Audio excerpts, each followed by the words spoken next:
Avoiding mistakes, neighborhood research, timing the market. These are just some of the things that are going to come up in today's video when we are talking about if we were to be moving to Colorado Springs today, which luckily we don't have to because we're already here. Welcome back to the channel. It's Sean and Crystal yet again. And today we want to educate you guys on if you're out of state or out of town and you think you're planning on moving to Colorado Springs, what are the important steps that you should be taking into consideration to have a successful and smooth move to the Colorado Springs area? And the first one, you guys, the number one thing is you hire us. It's that simple, right? And then we help you with all of the other things.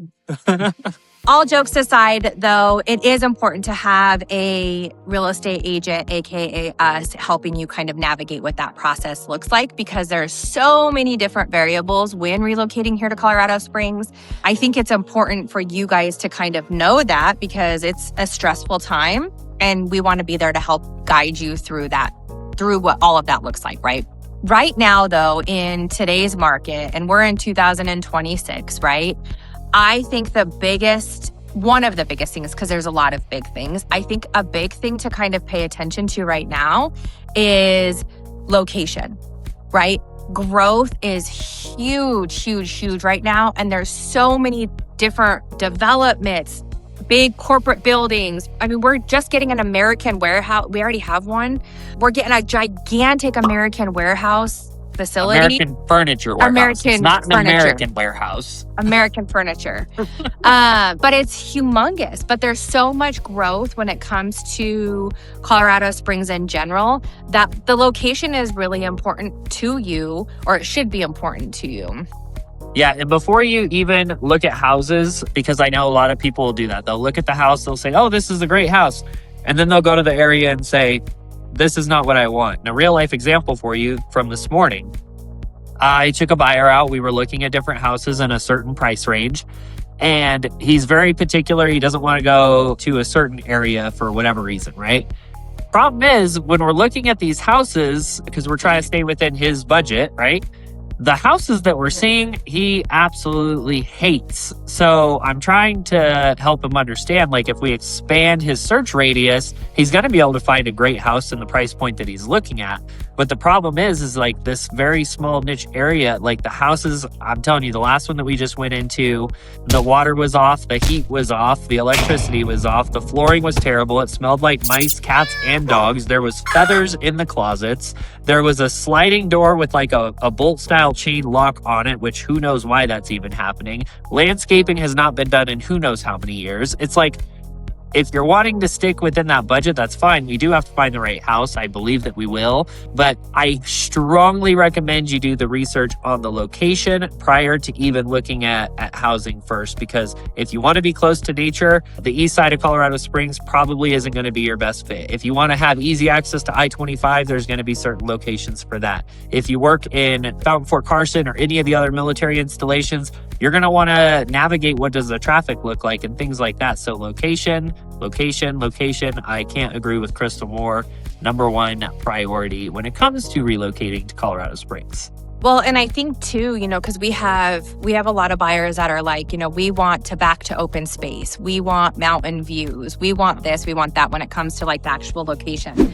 And so location can mean so many different things. I mean, Sean just gave you, 4 or 5 different reasons why location is super important. We can't guarantee that you're always going to have mountain views because even if the house that you pick has mountain views at this time and this day, if land right next to you or in back of you gets sold, we have no control over that. And if that gets sold to a corporation that decides to build a freaking hotel that blocks everything, we have no control over that. So it's important to pay attention to location and just know that there's some things that we have no control over, but then there are things that we do have control over of kind of what's in that real estate space at the time that you are purchasing. So very important.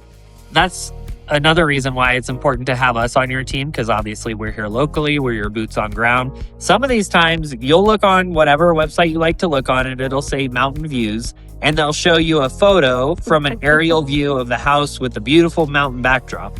But the reality is that the mountain view only occurs in the upstairs bedroom, which is not the primary. It's a kid's bedroom or an office, and if you just lean in close enough, you can see a skinny mountain peak between two other houses. So yeah, the mountain view one, don't get sold on that. Let us make sure that it has a real mountain view for you, because I have seen it happen time and time again. Yeah, for sure. The other thing, you guys, right now, if I was moving to Colorado Springs and I wanted to purchase a home, I would be paying attention to the incentives. There are a million different incentives right now. I just had a conversation with the builder yesterday for clients that are relocating here from Hawaii, and their listed price was $760, and I was able to negotiate that all the way down to $699. You guys, my buyer had previously already looked at it and was like, that's too much. And I'm like, let me see what I can do. And so I would pay attention, first hire us, and then we can help you kind of navigate that. But incentives are huge. New builds are having crazy incentives on your rates right now, on your closing costs. We'll even set it up right here. I have a text from a builder that says we can get you all of this included. Insane. Pay attention to that kind of stuff and use that to your advantage. One of the biggest things that we're hearing from our buyers right now is, my payment. They're in payment shock. Because interest rates are a little bit higher, cost of living still continues to go up. And so they're payment shocked, right? You would be surprised at what a rate buy down and or what the incentive builders are doing for that rate on what that payment would look like. That is something that is really, really big right now. Well, and I think that it's second nature to you to mention all of these incentives and things that we can get from new builds. But the reality is if you go in as a buyer and you're unrepresented, or if you're just doing your own research, it unfortunately happens, and I'm currently dealing with it right now at $1 million price point, where what they're telling you and what the reality is are not going hand in hand. And I'm trying to navigate this situation with a builder out here in the area, and it's just like your math isn't making math happen. So that's why, again, you have us to advocate for you. We helped a family actually, this was probably 2 years ago.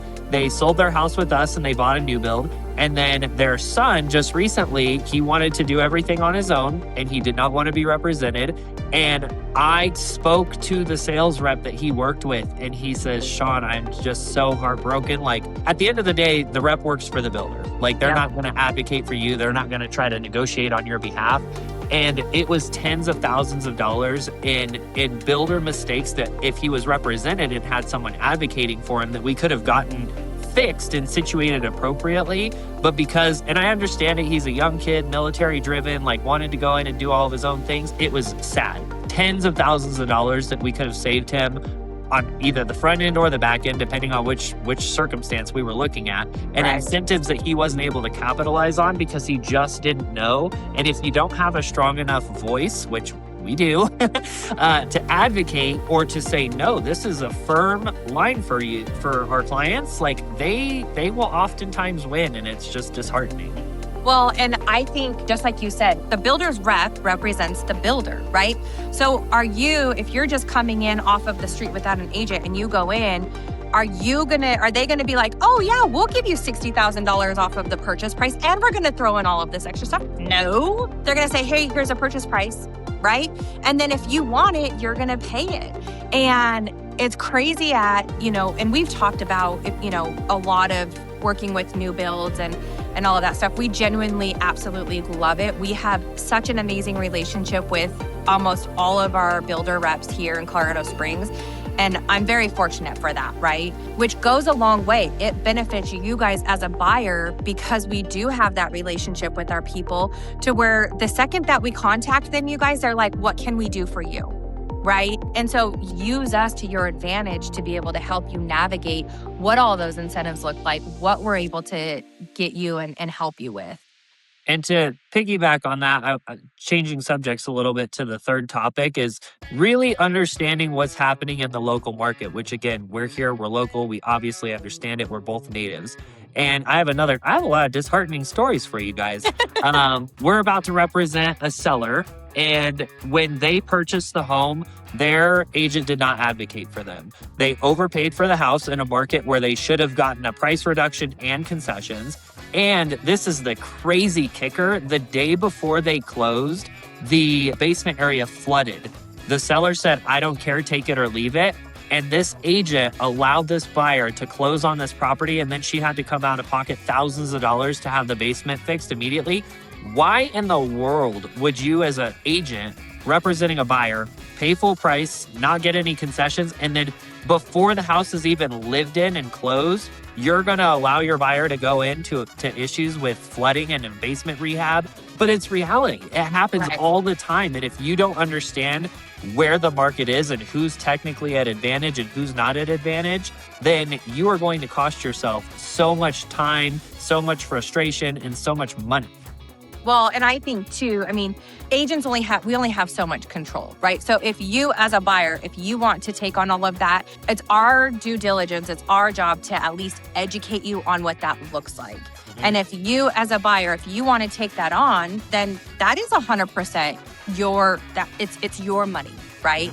I think even just kind of going along the lines, kind of in a little different area with it, but we do know the local market, right? We know how fast things are moving.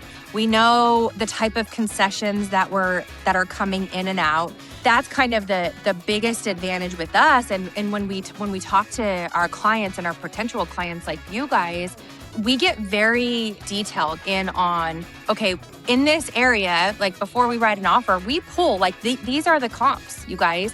This is what's sold. And the average amount of concessions that sellers are giving in this particular area is like $10,000 to $15,000, right? So we go and invest in kind of what is actually happening right now in the market, not what happened a year ago, not how much someone bought it for, because it doesn't matter. It's what is happening right now in our market. And I think that's a huge thing to pay attention to and we know because we help you guys come and go all the time. And in the market that you're leaving, it's very, very different. And we have connections, we have real estate agent connections all throughout, and we'll mastermind with them. And they're like, we just received multiple offers and we are, only 15 days on market. Whereas here in Colorado Springs, our average days on market is over 30 right now, right? And so we're not seeing a ton of multiple offers. Is it still happening? A tiny bit? Yes, of course. But so it's really important to pay attention to what is happening in the market in the particular area right now, not back then. So location, incentives, and what is currently happening in the Colorado Springs market. These are three of the biggest tips that I think we can provide you today to really understand what it's like moving to the Colorado Springs area. If you have other questions about the Colorado Springs area, be sure to check out our channel. We do weekly videos on all the things Colorado Springs related. But today we just wanted to hit you with those quick three things. If you have any questions at all, you can always reach out to us at 719-238-1771. We always love to hear from you guys and answer your questions about Colorado Springs and help you navigate it, because right now is a great time as a buyer to take advantage of what's happening in the market. So again, if you have any questions or you just like to stay up to date on the Colorado Springs things, be sure to subscribe to the channel and we will see you in the next video.